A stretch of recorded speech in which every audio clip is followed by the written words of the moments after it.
Okay, let's unpack this. Today we're diving into, well, a single really potent source. It's a first-hand account. Someone telling the story of their family's descent into this terrifying, completely unexplainable crisis. Mm. Our mission, basically, is to pull out the most unsettling truths, the surprising facts from this narrative. We want to explore not just what happened, the bizarre events, but what this really personal story reveals, Mm. about human nature when we're faced with something unimaginable. Exactly. And what's so compelling here, I think, is how it all spirals. It starts with this one event, seems almost minor, almost innocuous, but it just balloons into this full-blown societal collapse, and it forces the characters and, well, us listening in to grapple with these huge questions: identity, fear, survival, all of that. So we'll trace how this phenomenon progresses, look at the personal costs, yeah, but also the global implications. Right, so this nightmare it really kicks off with an 8-year-old boy, Luke. His father, who's our narrator, describes him as serious, quiet, 8 going on 80. Mm. And one day his parents find something just bizarre. What looks like a tiny maple leaf, a sapling leaf, folded over, lodged deep in the corner of his left eye. Just a leaf, or so it seems. But the father's reaction, right away, it sets this really ominous tone. He feels this immediate dread, like a powerful intuition telling him, don't touch it, not with bare hands. He insists on using tweezers. His wife, Anya, she just wants to pluck it out, which seems normal, right? But he has this strong hunch. It's more than just a leaf in his mind. Even then, it signals something's deeply wrong. Absolutely. And Luke himself, his reaction or lack of it is maybe even more unsettling. His parents are arguing about how to get this thing out, and he's just eerily calm. He quietly asks his dad to do it. The father even notes Luke accepts it all with this weary resignation, like an old man at the end of everything. I mean, what does that kind of quiet acceptance in an 8-year-old even suggest is going on here? Yeah. It's chilling, isn't it? It's more than just eerie. It's like this profound signal really early on that this isn't just a physical problem. It hints at something deeper, maybe a psychological shift or something else already happening inside Luke. It forces everyone, the parents, us, to kind of redefine what normal even is in this situation. That quietness is a symptom. And then the extraction itself. Mm-hmm. Horrific. The father tries the tweezers, expecting, I guess, a delicate pull. Sure. But it doesn't stop. It's not just a leaf. A twig emerges. Then further vegetation dripping with moisture, some of it blood.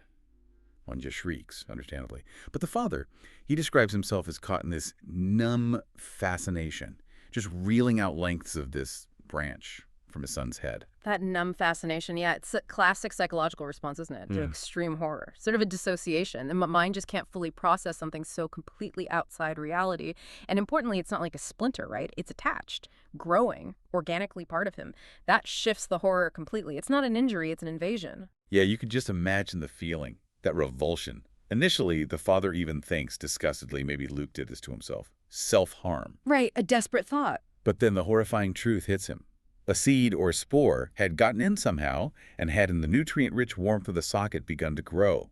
Anya, in this desperate moment, she grabs scissors, she cuts the twig off as close to Luke's eye as she dares. And Luke's reaction afterwards, it's just chilling. He blinks, the little stub catches his eyelid, and he just says, I'm okay, I can't really feel it. Not that much, anyway. The father just wishes he'd yell or cry. Anything normal for a kid. Anything but that calm. Exactly. It just hammers home. This isn't a normal injury. It's a transformation, and it's already changing how his son perceives pain, perceives himself even. And that chilling calm, it follows Luke right to the hospital. He's silent through all the scans, the tests. Anya, meanwhile, is frantic, gripping his hand like he might just disappear. When they finally see the doctor, Dr. Rylard, the father gets that feeling again, that the doctor's holding something back, something beyond just a bad prognosis, that gut feeling again. Yeah. So strong. And his suspicions, well, they're confirmed horribly. When they see the scans, Luke's x-rays, the MRI, they show his entire body. Organs, muscles, bones, just permeated, filled with these white shapes of many twigs and leaves, like this intricate, destructive web inside him. God. The doctor uses this analogy like a house infested with ivy, where the brickwork loosens and comes apart. And the chilling part, this had been happening for longer than we knew. What does that tell us? That something so profound could grow so deep without anyone noticing until this. It's terrifying, isn't it? How subtly the biggest changes can happen. And the doctor's prognosis is just bleak, grim. He says flat out there's no possibility of him surviving the removal. The damage is too extensive. Lungs, heart, palliative care is the only option. The father, he's desperate, right? He asks, this is impossible, isn't it, right? But Dr. Eilard reveals there have been other cases. Survival rates from trying surgery, lower than low. But he won't give details. Refuses to discuss other patients. That refusal, it's a really crucial moment. It suggests it's not just medical uncertainty, maybe it's a bigger societal thing, a cover-up, or just overwhelming fear and confusion about this whole phenomenon. His guardedness implies there's this systemic knowledge, maybe just fragmented, about these other cases that the public doesn't know about yet. It shows how fast normal can just shatter. And Anya, understandably, she just explodes at the doctor, demands to know why, what caused this. But then Luke, with that same unsettling calm, he just cuts through it all. I want to go home now. It's really okay if we go. It's so abrupt, but so decisive. It actually softens Anya, ends the argument right there. It's almost like Luke has this awareness, this authority that just doesn't fit his age or his condition. That intervention is incredibly powerful. It's this moment of real agency from the person who should be the most helpless, right? Makes you wonder, is the thing inside him giving him some different kind of perception? Or maybe a different kind of will? And what about what the doctor says next? To the father alone. Yeah, that's truly chilling. Yeah. After Luke and Anya leave, the father presses Dr. Eilard about Luke being so calm. And the doctor admits, no, they're not all like that. Some of them get angry. And between you and me, that's a whole lot worse. Wow. It suggests Luke's calm isn't peace. It's maybe something deeper, more total surrender. And it just ignites this impotent rage in the father. It completely reframes what worse means, doesn't it? It's not just the physical horror anymore. It's the psychological, the emotional transformation. The angry ones, yeah, they're despairing, but they're still fighting in a way. Luke's calm. It suggests a state beyond fighting, beyond normal human emotion, maybe. And that, in its own way, is much more terrifying. It really sets the stage for the wider breakdown that's coming. So they leave the hospital, and immediately the scale of this nightmare just blows up. In the parking lot, they encounter a blind man and a description. Rose thorns growing out of his every facial orifice, petals dripping free of them like blood. Just a brutal, visceral image. And the man gives him this chilling warning. It'll happen to all of us. It's catching somehow. Anyone that's close gets it too. This is it. The moment the personal horror becomes a public one, a societal one. And yeah, it doesn't take long for them to piece it together from the media. This thing is widespread. An epidemic. They're calling it the wood. It started apparently with country people, farmers, and orchard workers, people close to the land. And the pattern is consistent. Leaves, thorns, flower heads, protruding from eyes, mouths, ears, and all attempts to remove it, surgery, even amputation, they fail. The plants just grow deeply and heartily in their flower beds of flesh. It just highlights how useless our normal tools are against something so fundamentally alien. And what's really insightful, I think, is how the narrative shows the different ways people react, the diverse human responses. It talks about those who succumbed willingly to the takeover. They started believing they weren't just dying, but becoming something else, something new. Okay. Government agents apparently collected these bodies. The first study. Those who succumb willingly. It's fascinating, that redefinition of self right when facing annihilation. They find this terrifying kind of peace, or maybe a new identity, in the transformation itself. But then you have the complete opposite, the enraged. Those who did not die quietly. They went on rampages, vandalizing fields, groves, and often ended it by setting themselves on fire. Immolation. To take the invading life inside them with them. Such extremes. Yeah, radical acceptance versus violent resistance. They're like these primal human responses to change you just can't control. What does that tell us about our core instincts, you know? It's a powerful spectrum, isn't it? Finding a weird beauty in destruction versus just this absolute burning refusal to go quietly. And the scientific community, just as divided. Some theories suggest plants, like, developed an attack, retaliation against the destructive human race, chemical signals, maybe fungal. Others propose a straightforward, new parasitic life form. But then there's this outlier scientist, and this theory is really something. He suggests it's a rapid stage of human evolution. Yeah, where the plants growing out of people even resemble the person they came from in small ways. This idea is profoundly disturbing because it hits right at our basic understanding of being human. It reframes death as evolution. And as the narrative notes, this theory provoked even more violence from people than the actual physical threat. It attacks the very idea of identity. And society just spirals. Desperation takes over. People start setting huge forest fires, burning trees, but also burning the victims, the ones partially transformed. It's them or us mentality, totally ignoring the warnings about ecological disaster, climate change, all of it. Raw fear overriding everything. At the same time, this chemical cure appears. sold on the streets. Everyone knows it's probably snake oil, useless. But people are desperate. They buy it anyway. That's such a classic sign of societal breakdown, isn't it?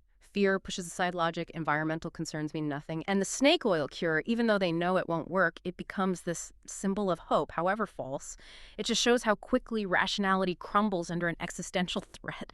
You get vigilante justice, government becomes irrelevant, chaos. And this descent, this chaos, it leads us back to Luke, to the ultimate transformation. It's heartbreaking. One morning, the parents find him in the yard, kneeling. His body is held upright by the tree that had grown up through his throat, his spine the stave. Oh, God. His arms are useless, his eyes blurred, unrecognizable. The father wants to bury him, tries to. But Anya pleads with him, leave him. This is what he wanted. That line from Anya, this is what he wanted, it's so deeply unsettling. It suggests she's completely surrendered to it, maybe even found some kind of twisted peace in it, like those others who succumbed willingly. It's a chilling example of how grief, how trauma can just warp perception, warp acceptance into something else entirely. But the father, he just snaps back. It's what that thing wanted. He can't bring himself to touch his son's body. Not like this.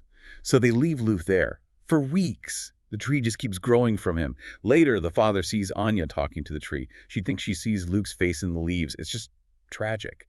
How differently they cope with this unimaginable loss. Diverging paths. And then the inevitable. It spreads. The father finds a maple leaf under Anya's shoulder blade. It confirms it. The infection has reached her. And he knows immediately it's surely in me as well.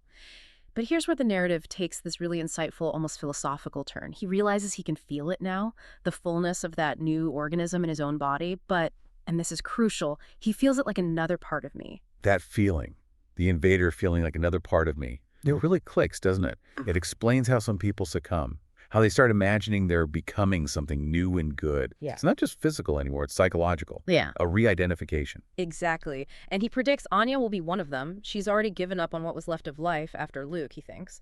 But the father, he refuses. He won't accept that fate. He identifies with the others, the raging protesters, the ones who fight back, even if it's futile. And his resolve is just grim, chilling. He plans to use that chemical cure, the snake oil, on himself and Anya. And if that doesn't work, his final plan. Desperate. Burn Luke's tree in the yard. Then burn himself and Anya. His defiant thought, his mantra, the world is ending in forest fires, but I'd rather go out that way, go out angry, still a husband, a father, still a man. This isn't just about survival anymore, is it? It's about choice, retaining his identity, his humanity, right up to the very end. That final act of defiance is incredibly powerful. Yeah. You're right, it's not about winning. Winning isn't possible. It's about choosing how you lose. And in that choice, he finds agency. He defines himself against this overwhelming transformation. He kind of elevates his personal tragedy, makes it this universal statement about the human will, the will to exist on our own terms, even facing oblivion. Wow. Yeah. This deep dive really makes you think, doesn't it, about the power of the unknown. The way this kind of phenomenon just forces you to reevaluate everything, what it means to be human, how we react when our whole world gets turned upside down. And it raises that big question, really, for you listening. If you were forced to confront something like this fundamental, terrifying transformation, would you fight it, try to hold on to what you are? Or could you find some kind of, I don't know, a terrifying peace in becoming something totally new? What stands out to you about how these different characters reacted, that ultimate loss of control? How would you handle it? So what does it all mean for us? Maybe just a stark reminder that even when facing absolute despair, the human spirit finds a way to make one final profound choice, to define itself even as it's facing its own end. Definitely something to chew on as you go about your day. Okay, let's unpack this. Today we're diving into